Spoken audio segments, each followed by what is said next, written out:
I'm Minister Rob Newells from the Imani Community Church and AIDS Project of the East Bay, both in Oakland, California. My hope is that this video serves to engage, empower, and mobilize Black men who have been negatively affected by HIV stigma and homophobia to advocate on their own behalf, and to encourage dialogue and support among African American communities. This is an opportunity for same-gender loving Black men to speak for themselves. Kujichagulia. Self-determination. Stigma is the combination of labels, stereotypes, discrimination, categories, and status, or lack thereof, guided by those with access to power. It's a mark of disgrace. It's associated with groups, it's associated with our communities, it's associated with our institutions, our educational institutions, our jobs, everything.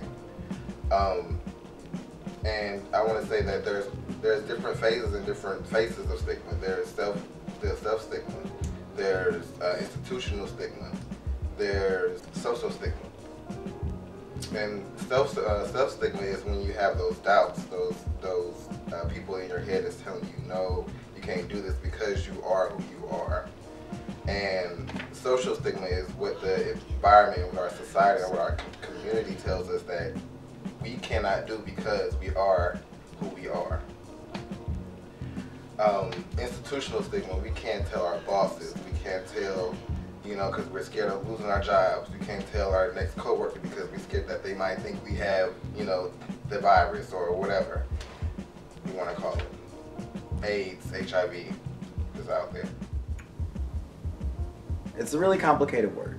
Stigma can mean, it usually has negative associations, right? So it's going to be the kinds of tough and chewy parts of life. It's going to be something that is used to put folks down. Stigma causes fear and anxiety. Stigma is a really complicated word because it's more of an idea than a word. Because you can attribute it to so many things, but then it depends on who you are and your own kind of personal association with different words or experiences, and then how that's defined as stigma in your own life. People's humanity, people's personality, people's just world changes. their whole world changes because of stigma. Because of stigma, we have DLs, we have people that don't go get checked up regularly, we have people that are just confused with the whole gay thing.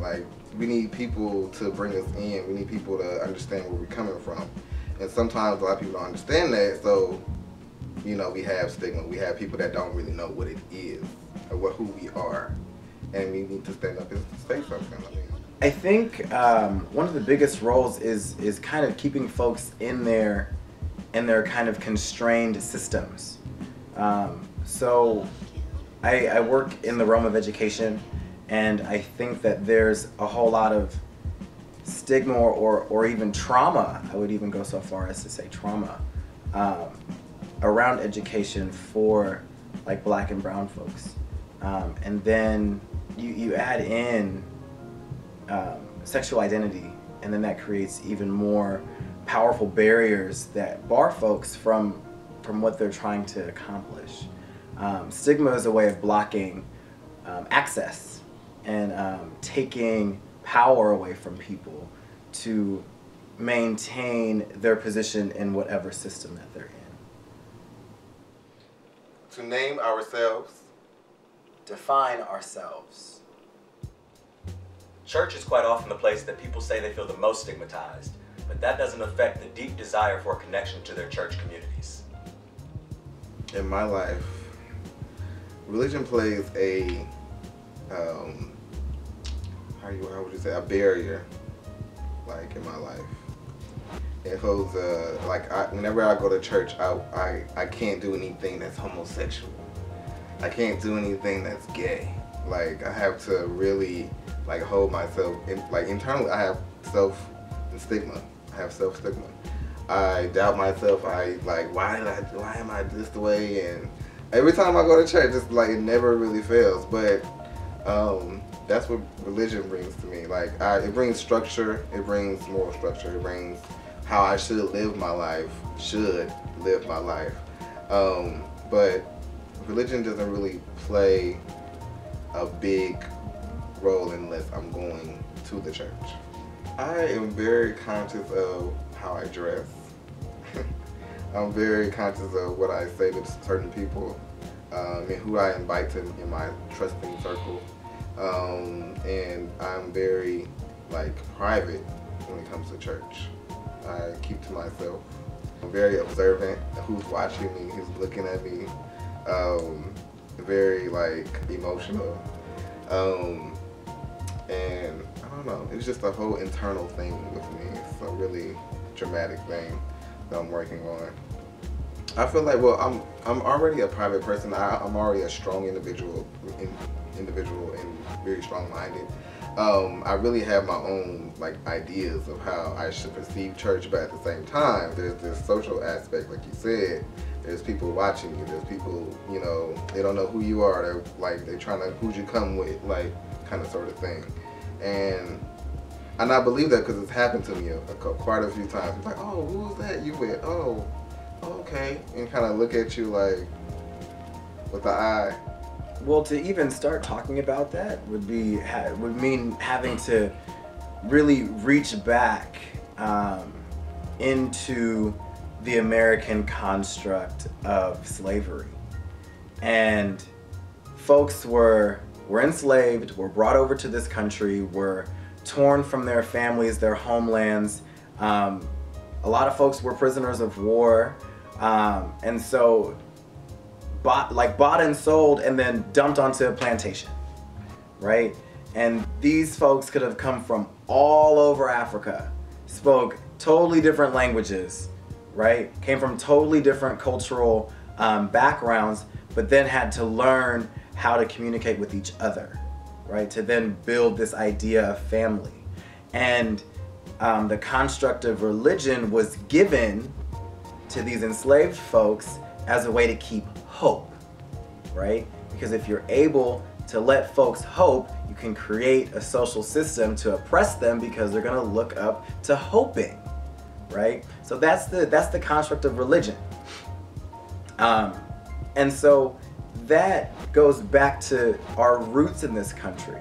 So of course those roots are gonna run deep, even if the family, in this present tense, isn't religious. There are still going to be some sorts of underpinnings because that is in our bones, right? That's ancestral memory. A lot of times, enslaved Africans that were then had children that were slaves, they were given bits and pieces of scripture to impose social control, right? Just like we see different folks, different preachers using bits of religion to impose social control, right? And that's across any faith, right? That's because humans like to manipulate things for their own needs.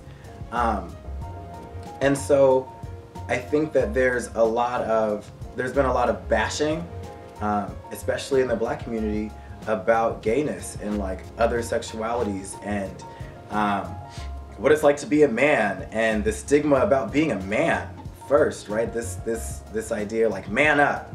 What does that mean? No one ever taught me, right? So, I mean, the stigma associated between faith and sexuality is really complex to describe and dismantle, because then you have mega churches that are these kind of megaphones saying different things than other folks, local smaller churches, right? That are preaching more positive scripture, right? And bringing religion into a more positive light. And it's about media coverage. Really, it's about media coverage. And then who's watching the media and where folks are getting their information,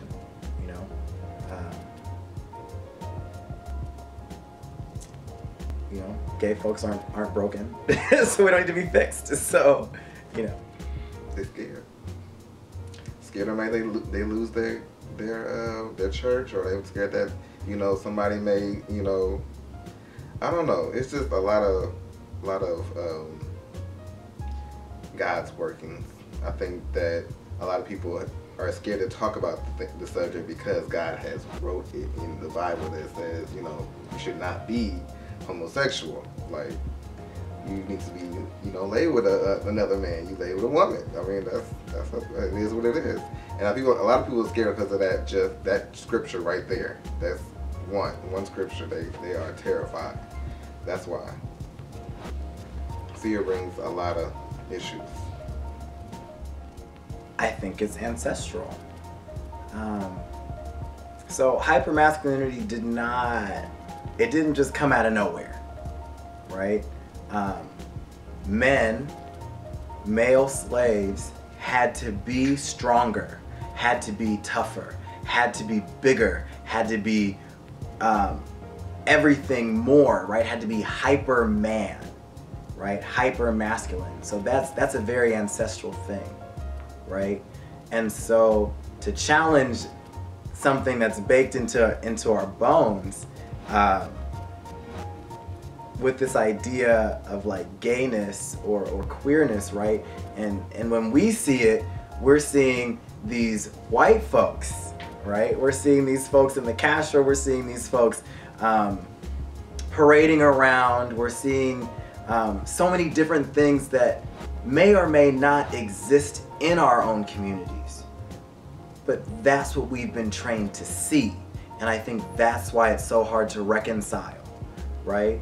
Because there's this ancestral identity that's being paired with this more white identity, right? That gayness or queerness has a connotation of.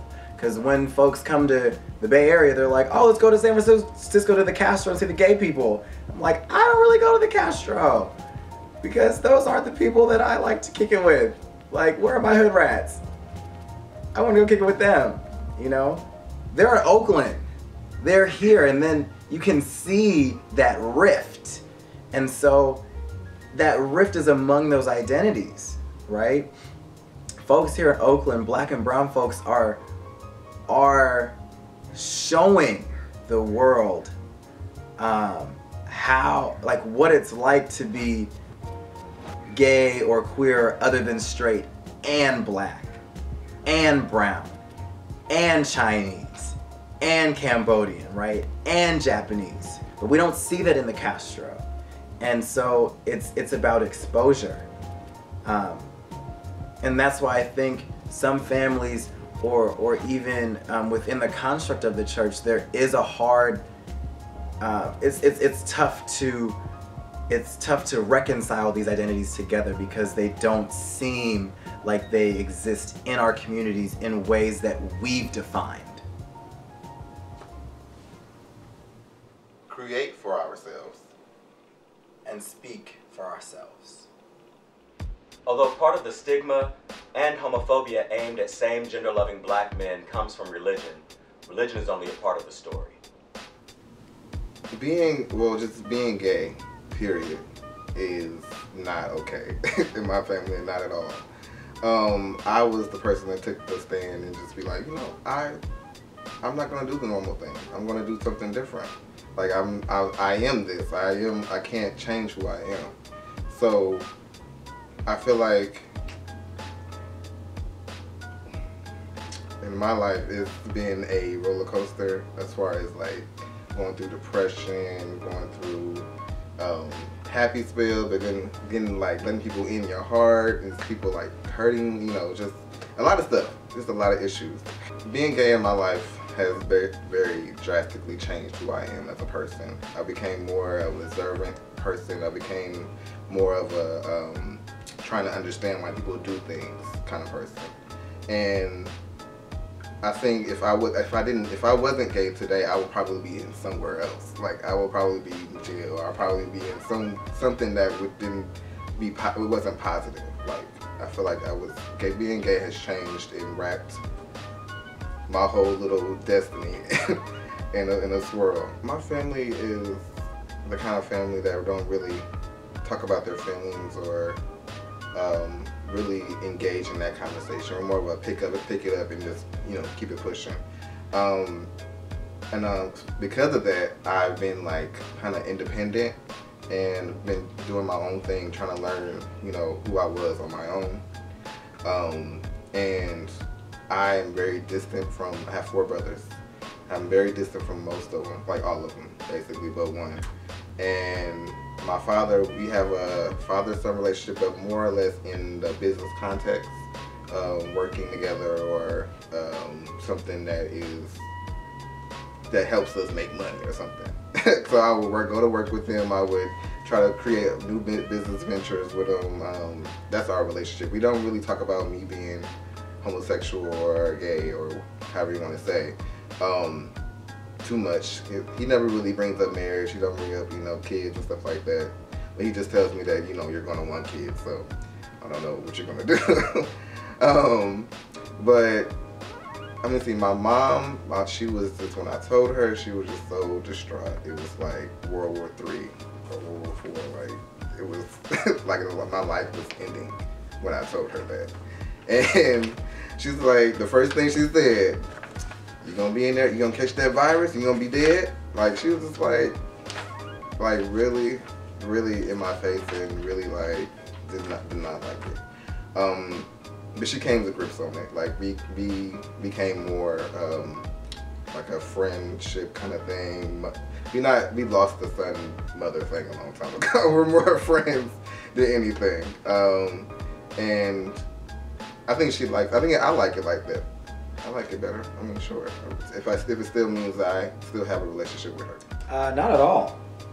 Not at all.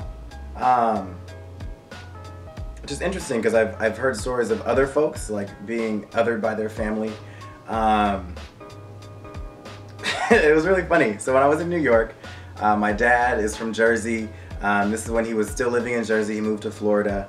And so I was living in New York and for a semester, and I was dating this guy, and he was like a really masculine guy, right? So I think my dad didn't know and my stepmom didn't know, but I thought they did, but I guess they didn't. I don't know, it doesn't really matter. So apparently they were kind of like watching what we were doing.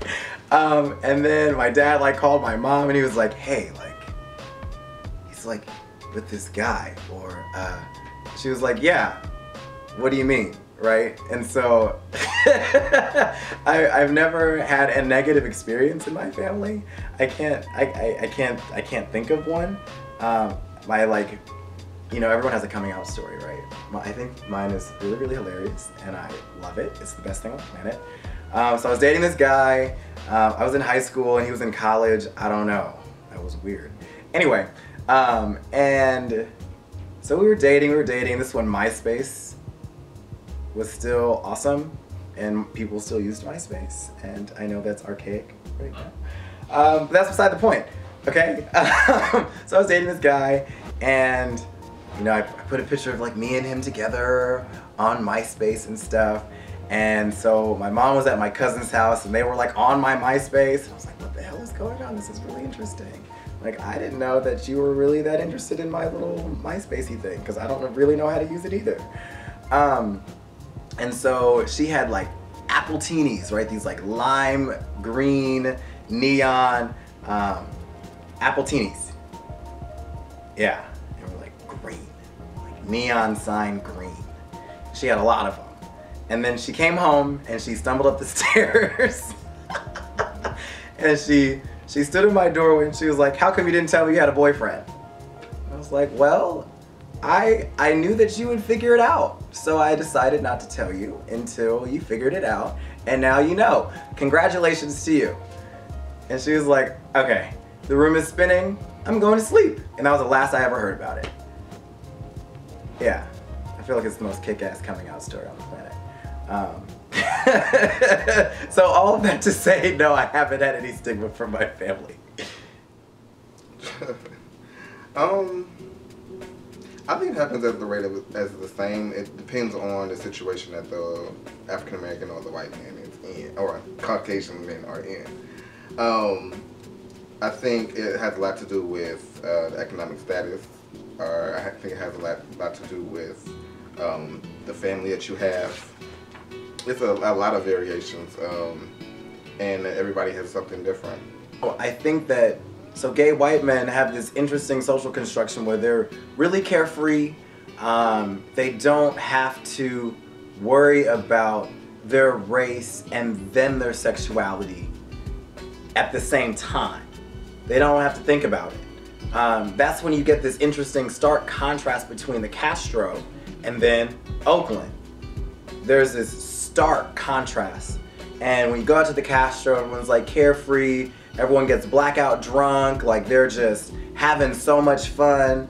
And then you go to Bench Bar, and then folks are definitely still having fun, but it's a different kind of fun. And our music is different, and the culture is different, and the language is different. And I think that day to day, black men that are othered, right? Gay black men, queer black men are constantly having to reinforce their identity every day. Because sometimes folks are like, you're not black enough because, I don't know, some reason, right? Some crazy reason. And they're like, you're not straight enough. And it's just like, well, yeah, I know that. Like, hello. But there's a constant reinforcement that has to happen, I think, with black folks that doesn't ever have to happen with white folks, because they're just kind of given.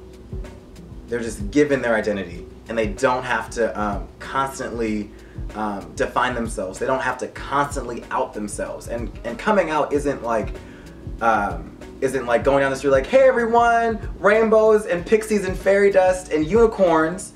I am a penis-loving man. Just bring it all over here, what up, right? That's not what coming out is. Coming out is just waking up every day, and it's going to work every day, and it's going to lunch every day, right? And it's existing in this skin every day. That's what coming out is. It doesn't have to be a spectacle or a performance or something dramatic.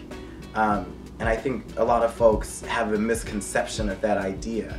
And so that's where I think a lot of stigma is affiliated with, especially with black men, because folks are scared.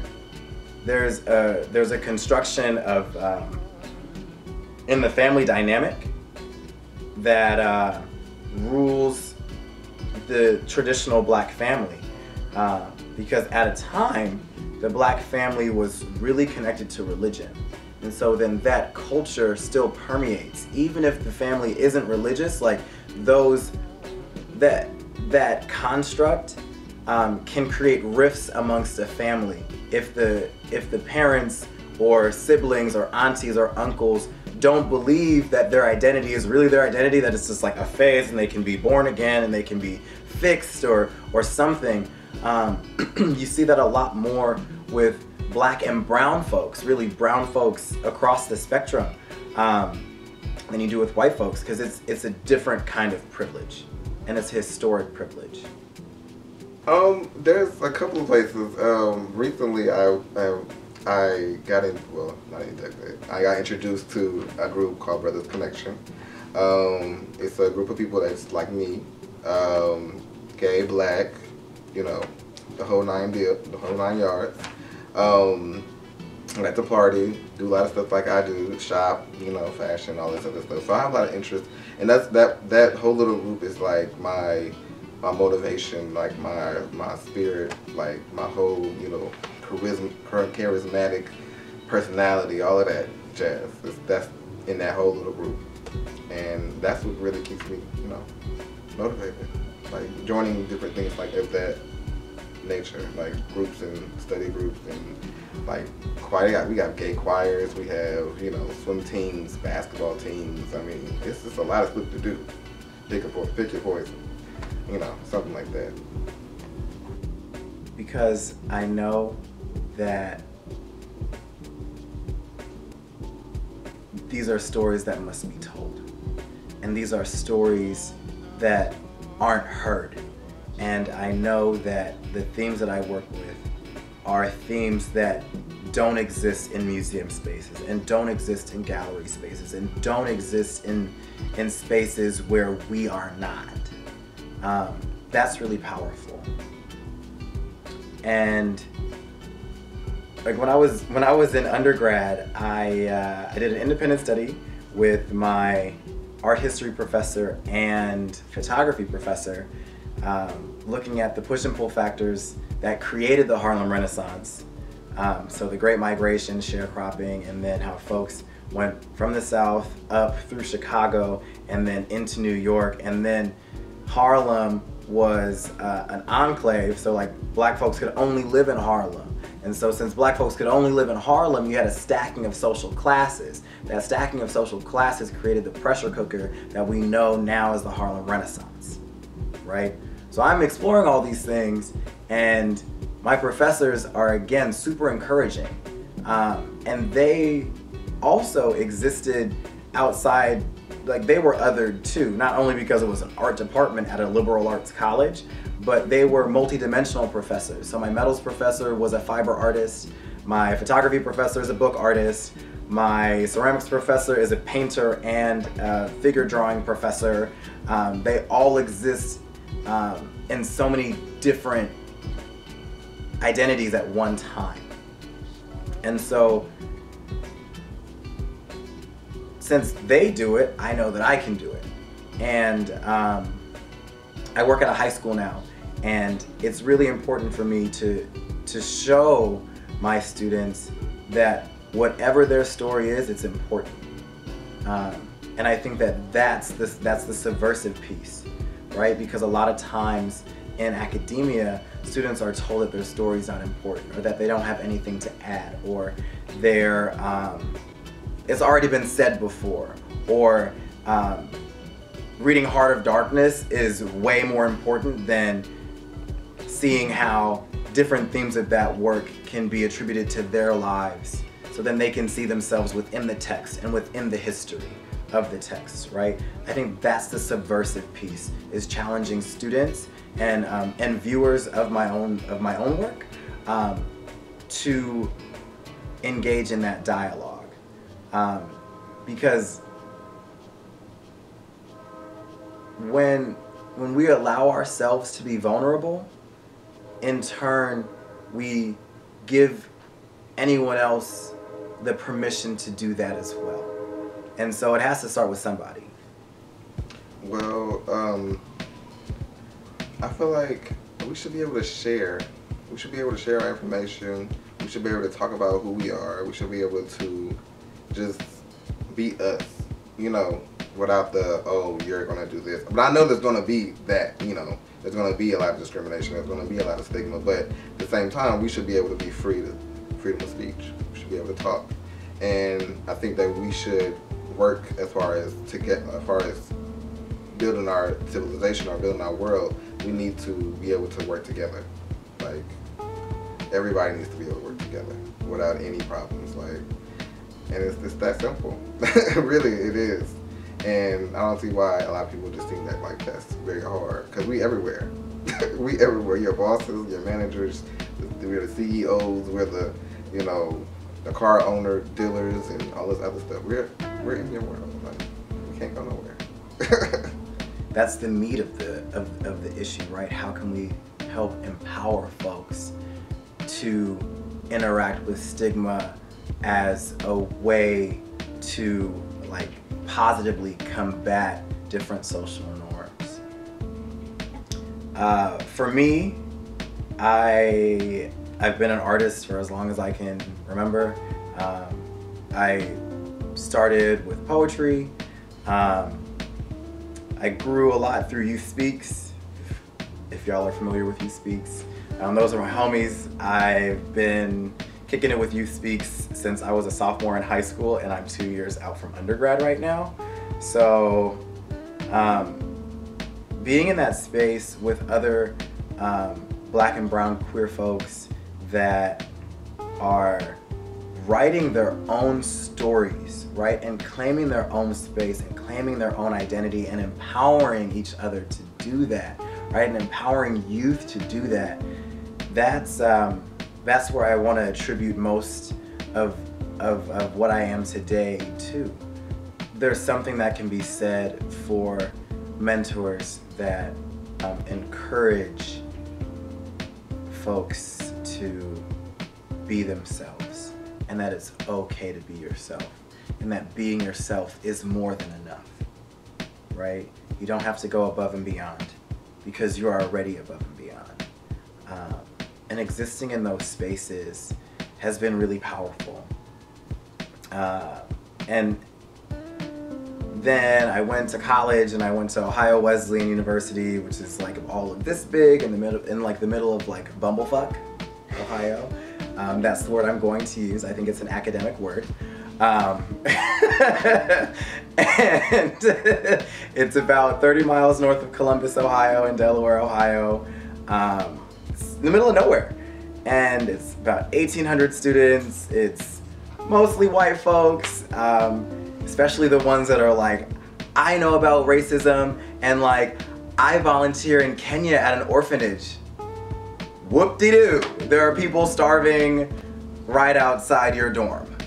So what are you doing for them, right? And then I was the only black person in the art department. So like the whole department, and then I was one of 3 or 4 males that were in the department too. So, and then I'm the only guy that deals with themes of masculinity and sexuality, black men, black history, blackness in the American context, right? I'm the only guy that did all that at this like predominantly white institution that they're used to seeing like farms and hay bales and, you know, pretty things. I'm like, I'm gonna like fuck y'all up. And so I think I attribute a lot of, again, who I am today to that experience, and having professors that were encouraging and empowering. Because even if they didn't get what I was doing, they would still tell me that I had to do it anyway. Be like, this is my idea, it's gonna be awesome. And they're like, well, I don't understand what it is. I was like, shut up, it doesn't matter if you understand what it is. I'm gonna do it anyway. And you're gonna like it, and it's gonna be beautiful. Just trust me, right? And them having that trust was so key to helping develop who I am. And I wonder how we can create that on a larger scale for other people, because life is tough, you know. There's a lot of things we got to go through. There are a lot of barriers, and I think if I didn't have the experiences or obstacles that I've already had, then I would give up really easily now. Sure.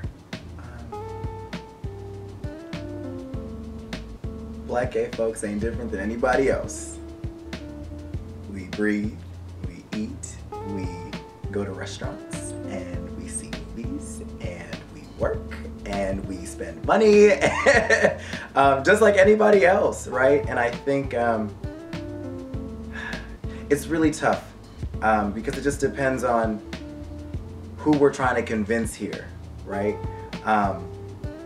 That's the toughest part, because one thing that I've always struggled with is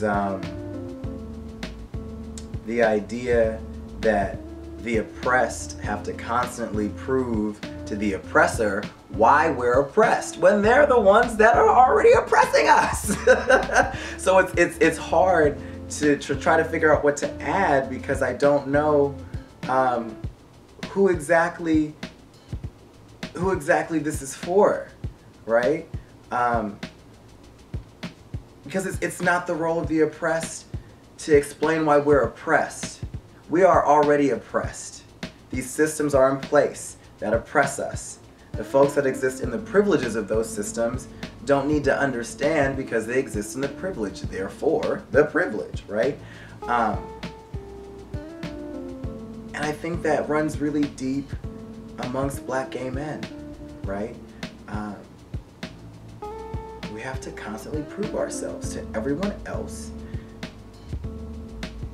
that we're just people.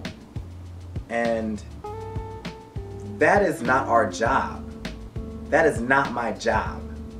My job is to be at Oakland Tech, making sure students are getting into college. My job is to make sure I'm making art that has a pointed social commentary among the themes that I'm trying to work with. My job is to exist and live my life and be happy. That's my job, right? So I think that's the only thing I'd like to add. From Prospect to Lake Merritt, from Brookhaven to Griffith, from Lincoln to Jackson Park, out of bush and branches shame, where our love has learned to creep like vining plant. Break open the circle's jerk, hold on to other limbs attached to hands and arms and eyes and souls. Unnoose and free yourself, some new strange fruit, unafraid of sun-shadowed sex. Let the children come. Let the sons come, and come fathers and fathers' fathers. Hear their worst fears, your henpecked voices cracking with laughter. You, their chipped heirloom china broke, let them hear your pitch-perfect, ear-ringing, slap-high laugh. Avenge your mother's covered giggle tongues, laugh at the men who won the bread and beat the sissy out of the boys' backs. Let the sons come. Let the snap queens come. Let your good girlfriends and your good girlfriends see you snap. Snap because the universe needs reminding sometimes that you are its song, its progeny, your fingers finding place in it.